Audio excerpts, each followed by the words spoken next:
Comissão de Constituição e Justiça da Câmara Municipal de São Paulo aprovou o projeto de lei que desativa o elevado Costa e Silva, o Minhocão, a principal via de ligação entre as zonas oeste e leste da cidade. O projeto aprovado ontem vai permitir que a via seja transformada gradativamente em parque. A previsão é que o trabalho leve 15 anos para ser executado pela Prefeitura de São Paulo. A desativação progressiva está prevista no plano diretor, sancionado em julho pelo prefeito Fernando Haddad. Agora a proposta segue para votação em plenário. Neste período, a restrição de veículos no elevado seria intensificada. Hoje, o Minhocão só é fechado de segunda a sábado, das 9h30 da noite às 6h30 da manhã e aos domingos e feriados durante todo o dia, quando vira uma extensa área de lazer para moradores. Desativar o Minhocão é uma medida polêmica, pois a via que liga as zonas leste e oeste é um trajeto sem semáforos ou cruzamentos. Técnicos do governo e da prefeitura alertam que a cidade precisa de uma alternativa viária, já que o elevado tem um fluxo médio diário de 6.000 carros em cada sentido. E a Avenida Amaral Gurgel, que fica embaixo do elevado, não comportaria mais veículos. Uma pesquisa feita pelo Datafolha apontou que 76% dos paulistanos são contrários à demolição do Minhocão. O Jornal da Cultura explica a história desta via. Inaugurado em 25 de janeiro de 1971, o Minhocão tem 3,4 quilômetros de extensão. A via elevada foi entregue como um presente do então prefeito de São Paulo, Paulo Maluf. O elevado passa sobre as avenidas Amaral Gurgel e São João e se tornou um símbolo de como a capital paulista cresceu pensada para servir aos carros. Curiosamente, no dia da inauguração do Minhocão, um carro quebrado provocou um enorme congestionamento. Nada diferente do que os motoristas enfrentam hoje. Uma das transformações mais bem-sucedidas e comentadas atualmente é o High Line em Nova York. O local, que era uma via férrea elevada, foi transformado em 2009 em um parque linear de cerca de 2,5 km. Via férrea elevada desativada, não é isso, Delmano? Desativada. Olha, vou usar aqui a indagação do Fernando Leme pelo Twitter. O Minhocão é um mal necessário, feio, mas uma artéria vital ao trânsito da capital. Ruim com ele e pior sem ele.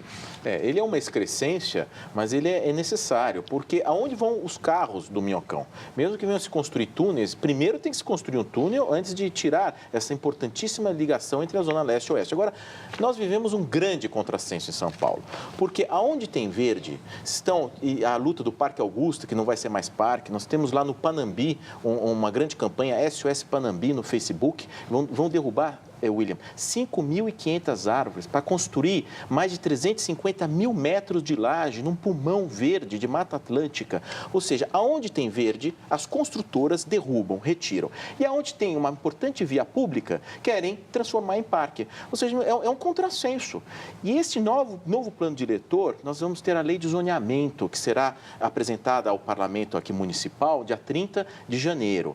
E ele vai permitir construir, imagine, toda a via que é considerada eixo, o coeficiente de Avenida Paulista a cada 150 metros de cada lado. E todo corredor que tem uma linha de ônibus exclusiva, também poder construir prédios de padrão paulista de cada lado. Ou seja, vão emparedar a cidade de São Paulo. Você deu um endereço aí de Facebook de uma campanha que vocês estão fazendo, é isso? Isso, nós temos 22.500 assinaturas, mais de 350 mil acessos, no Facebook SOS Panambi com Y no final, PANAMBY. Por favor, participem para salvar o verde da cidade de São Paulo. O Saldir, vou rolando aqui pelo WhatsApp. O Jardim Elevado é uma demonstração de revitalização de uma cidade. Veja, eu acredito, uma parte dos problemas da cidade de São Paulo é que no centro da cidade você tem uma ilha de calor. Com uma ilha de calor, você tem quando uma frente úmida entra, ela encontra uma pressão menor, porque é como se fosse um balão, e encontra uma diferença de temperatura muito grande. Então, o que acontece? Em vez de você chover homogeneamente na cidade, você liga o chuveiro no meio, isso significa inundação. Então, em tese, eu sou favorável a qualquer processo que aumente a área verde da cidade. E todos os lugares que se levanta alguma via, inclusive o monotrilho, vai apodrecer embaixo, como aconteceu embaixo com o Minhocão. Então, a questão prática não é discutir se nós vamos fazer um parque ou não. Eu sou favorável à construção de um parque, mas a pergunta é, o que você vai fazer com o trânsito enquanto você não tem o plano B? No caso do Highline, houve todo um processo de afastamento de prédios, uma mudança do perfil imobiliário para você criar espaço. O Minhocão, a demolição do Minhocão ou a transformação dele no parque, no qual eu sou pessoalmente favorável, ela só poderá ser bem sucedida se você prover a cidade de uma alternativa de mobilidade, seja ela de transporte coletivo, seja ela de transporte individual. Então, a discussão ela tem que ser discutida num médio prazo. Como está previsto em 15 anos a desativação do Minhocão, é esperado que através da valorização dos imóveis a partir de projetos de parceria, você consiga construir ou um túnel ou construir vias paralelas ao Minhocão que comportem o seu fluxo. Olha aqui, ó, a Nena Medeiros Lemos. O elevado não pode virar parque. Nessa região vai virar o quintal da Cracolândia. Ninguém vai cuidar. Melhor derrubar. A impressão é que não acontece. Veja, a impressão é que quando você cuida de um parque, quando você cuida de uma praça, quando você transforma esse espaço... Veja, eu moro mais ou menos perto do Minhocão porque eu moro no Bexiga. E eu costumo correr lá. Então, o Minhocão, durante o dia, quando é usado por pessoas, ele é muito mais seguro do que quando ele fica vazio. Aonde, então, todos aqueles desocupados que moram embaixo do Minhocão, quem não tem espaço, vai morar ali embaixo. Quer dizer, o Minhocão passa a ser um refúgio. Os baixios do Minhocão significam um refúgio daqueles que foram excluídos e pode se proteger da chuva e se organizar em grupos. Então, a solução para a cidade é você valorizar os espaços urbanos. A nossa cidade hoje, ela precisa desesperadamente de intervenções urbanas, mas eu concordo plenamente. Nós vamos ter que oferecer uma alternativa de mobilidade para as pessoas, porque, infelizmente, a gente ainda tem uma dependência muito grande do transporte individual. O Cid Moraes aqui, Delmanto, só avisa que em Londres o transporte público funciona.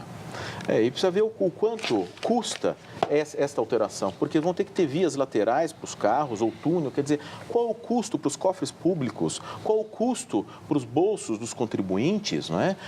Esta operação do Minhocão, ou seja, como eu disse, áreas verdes que existem estão sendo derrubadas e onde há o concreto, um custo altíssimo, astronômico, vai se transformar num futuro parque linear.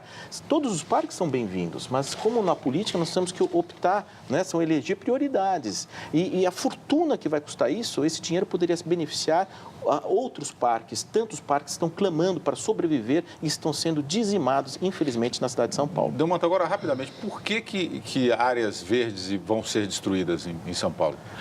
Faz parte da lei de zoneamento, é isso? Isso, são construtoras, elas têm os estoques. Mas por quê? Cria-se um corredor, aí a permissão de construir prédios? A cidade de São Paulo vai ser emparedada. Ali na Marginal Pinheiros, por exemplo, para o lado da Ponte João Dias, em que há todo um manancial, entrou na operação urbana água espraiada. Então, todo esse coeficiente padrão paulista, aquele pulmão verde, o Morumbi hoje não é mais Morumbi, vai virar um Campo Belo. Eles vão destruir tudo. Para quê? Para construir torres, arranha-céus, nós vamos virar uma Xangai. E no caso, lá no Panambi, é a construtora Camaro Correia e a construtora Cirela que estão encabeçando este projeto na frente do Parque Burle Marx, que a comunidade tanto luta contra ele.